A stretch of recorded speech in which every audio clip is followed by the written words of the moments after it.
What is up, ladies and gentlemen? It is CJ, the Cheese DJ here, and we are back with another top 7 video. And today we are taking a look at the top 7 sneakiest dinos. Now this list is in my opinion, but we're going to jump straight into it. Now kicking off the list at number 1 is the Beezelbuffo. Now you're probably wondering why this guy would be on the list for. Well, he has the ability to inflict torpor with his attacks, he has the ability to jump over most terrain, and he also has the ability to swim. Now you're probably thinking, well, how is that useful when it comes to sneaking? Well, say for example you're scouting out an enemy base, you stumble across enemy players, you could easily knock them out with his torpor attack, his torpor tongue attack, and then lock them in cages. Granted, they may be able to alert the rest of their tribe, however you could easily just go back, knock the rest of them out, and cage them up. Now as well as that, he also has the ability to swim, so if you ever get into a pickle of a fight and you need to escape quickly, you can jump into the nearest ocean spot and they won't be able to follow you relatively easy, unless they have, say, like an aquatic amount such as a Baryonyx, a Sarco, a Caprasuchus. So it'll make it a little bit more difficult for them when you decide to try and escape them. Now as well as that, if they decide to follow you on foot, you can easily outrun them because you have the ability to jump. Unless of course they're on something relatively fast like a deer, or even like a Gallimimus. However, I would really doubt they'd be riding a Gallimimus after you. You can still maneuver and out-jump them. Say for example they're riding a Rex and you want to get away as fast as possible, which is understandable. All you've got to do is jump over a few objects on the terrain and the Rex will easily get stuck on them. For example, you can see here we're able to cover that huge leap of space just by jumping. The Rex himself will just fall straight away because obviously they don't have the jumping ability. So I would definitely recommend taming up one of these Beezelbuffos to, sneak, knock out enemy players, even dinosaurs. Granted, the dinosaurs have to be pretty weak for you to be able to knock them out, but I can guarantee you will be able to kill a player before you kill it using the torpor tongue attack that the Beezelbuffo possesses. But other than that, I don't see really any other reason as to provide why this guy needs to be on this list. He's just an all-around pretty good mount. So number 2 on the list is the Thylacoleo. Now this guy is really good for sneaking, obviously because he has 2 really unique abilities.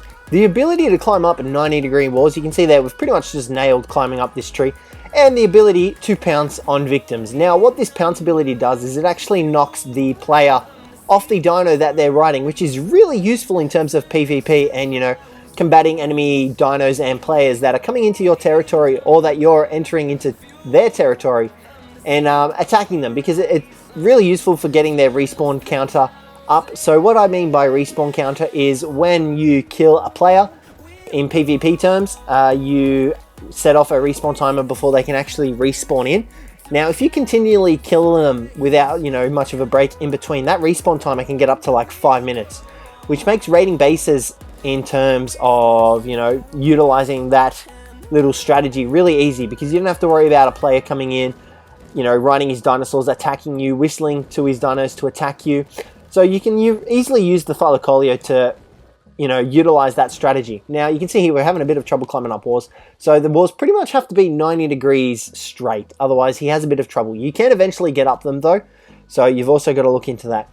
Now, one little thing that the Thylacoleo does have as well is really beefy stats. He's got really good health, really good melee damage. So he's definitely, able to put up a fight against wild Rexes, even tamed Rexes if you've got a high enough level 1 that's been leveled up correctly and has decent enough stats. And even imprinting can obviously help a huge amount in that regard.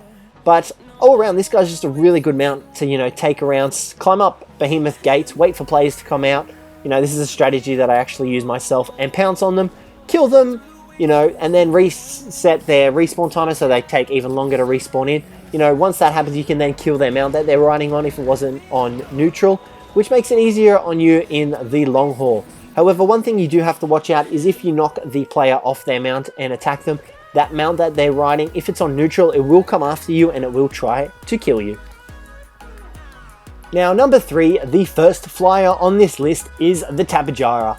Now this guy is obviously really good for sneaking because he has the ability, much like the Thylacoleo, to cling onto walls and structures. So you can use this guy to cling onto behemoth gates, wait for potential victims to come out, pick them up, even shoot them down with other riders on the saddle. That's another ability that the Tapejara has. He has the saddle slot for 2 more riders, so you can stick 1 more rider on the back, 1 more rider on the front, and these guys are fully capable of being able to shoot. However, they can't do like a full 360-degree rotation, which is kind of crappy, but you know, it's to be expected. Now, you can use those guys obviously to shoot out other dinos, shoot out players, anything you really need them to do at that time. Now, the Tapejara as well is also pretty fast. He's not faster than a Pteranodon, but if you're getting chased by a dude on an Argy, or you know, even I'm going to say a Griffin, because you technically can outrun them and outmaneuver them. You've just got to be really careful, because I would not want to be on the receiving end of a dive attack.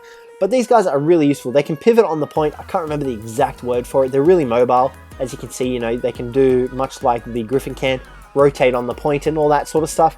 So they're really useful for sneaking through and around enemy gates and bases. Now you can see here those two saddle slots in front of us and behind us. And other than that, they're just kind of, you know, low-key, not really noticeable. They are on the larger size of things, so you do have to be careful when flying around enemy territory. Make sure you stick low to the trees and that sort of stuff. But, you know, you can easily outmaneuver things that come after you. And, you know, he's a flying dinosaur, so it's going to help if you're attacking a tribe that's full of land-based dinosaurs and you're on a flying dinosaur, obviously. That's why the Tapejara is on the list as well. Number 4 on the list is the Megalania. Much like the Thylacoleo and the Tapejara, the Megalania has the ability to climb up pretty much anything, any structure, you know, anything really. They're really useful in that regard. So all you got to do is toggle X or the jump button on your controller or keyboard, and these guys pretty much turn into a walking climbing machine. They climb anything. They can climb over ceilings, they can climb upside down. They're really useful in terms of raiding people's bases and, you know, managing to get to hard to reach locations because they have that ability to climb. They also have the ability to inflict mega rabies, which is incredibly useful for deterring enemy players coming near you, because they definitely don't want that mega rabies. And the ability for it to spread to other players and mounts as well is also really useful. So you can potentially wipe out an entire tribe of dinosaurs and players with a single Megalania if that player or tribe is not careful enough. So I would definitely recommend taming up one of these guys for sneaking around enemy bases for that. Now, as well as that, like I said, the ability to climb, they can drop off, but I would recommend bringing these guys for, you know, base defense of when you're raiding, if that makes sense. So while you're raiding, bring these guys with you, position them outside on the base, on the walls. So if any potential victims come up, or the players of the returning tribe that you're raiding come up to you, you have Megalanias out the front defending it, which pretty much insinuates that the player that is going to come up and try to take their stuff back will get mega rabies off that Megalania that's protecting you. So I would definitely recommend bringing along a couple of these guys if you plan on raiding them. Now, the only downside to these guys is that they don't have the greatest of stats. Their health is relatively low, as is their melee damage. They don't have the greatest melee damage.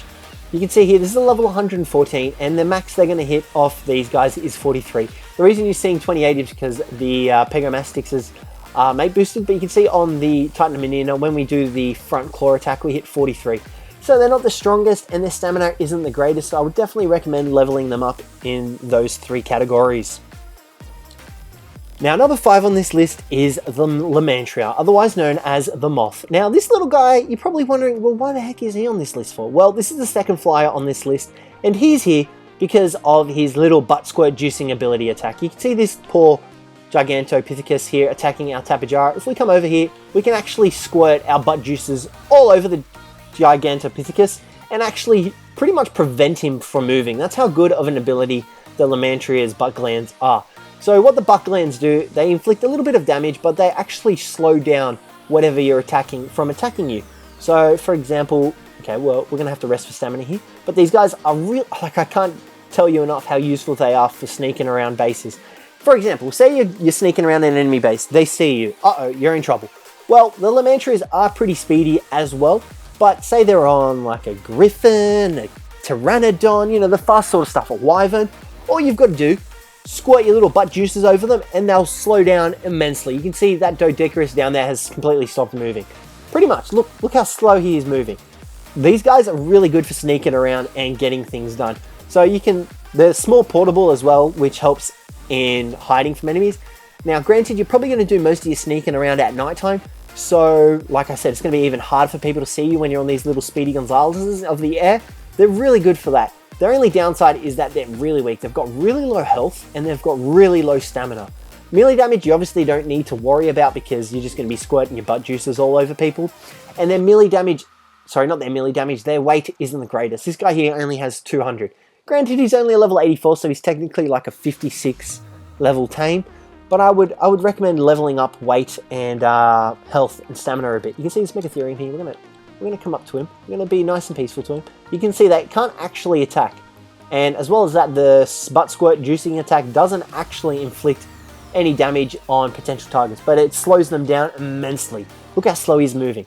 So this is really useful for avoiding and getting out of the way of dangerous flyers.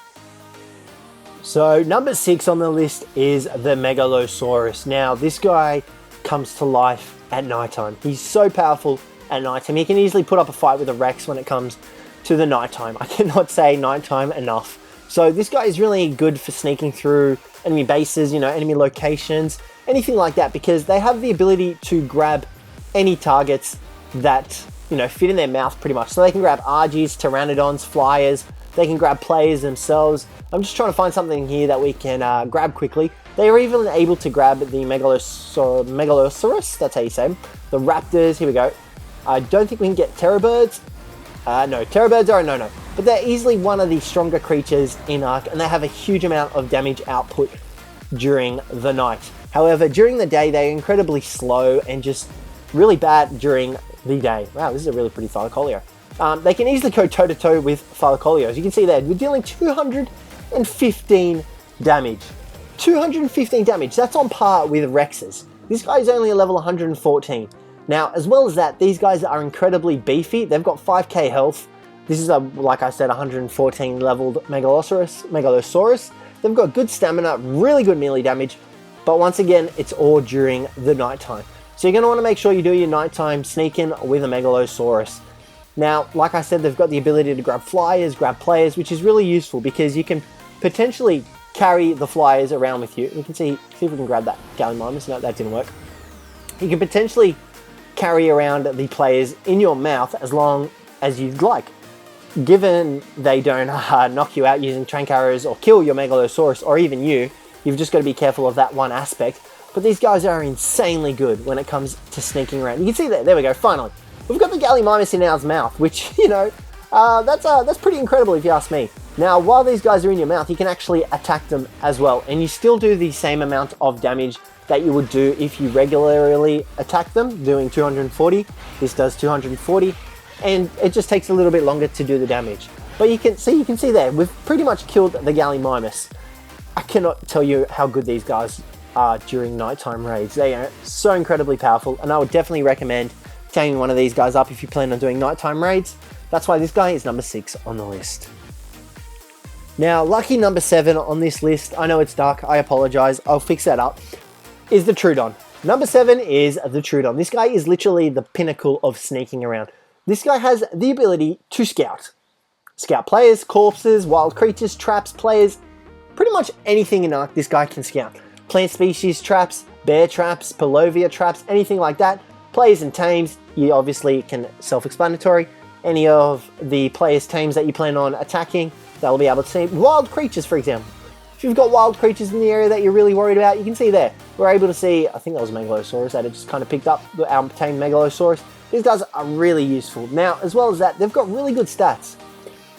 You can see here, this is a level 117 Troodon, and it has 800 health, 300 melee damage, 400 stamina. They're incredible. Now, as well as that, these guys are really useful when it comes to taking out enemy players, because they have the ability to pretty much reduce your stamina to nothing, and then they deal torpor damage with that because you've got no stamina. They knock you out. So an army of these guys can easily take on any player that has flak armor, for example. You'll easily be able to knock them out. Even with a really high fortitude, these guys are incredibly good at knocking out enemy players. They also do deal quite a bit of damage. Now, the only downside of these guys is that they have a little bit of a recharge time when it comes to scouting. However, you can consume their level ups that they get regularly, which you apply to health and all that, to improve their scouting stuff. So you can change the range and increase it so it goes further.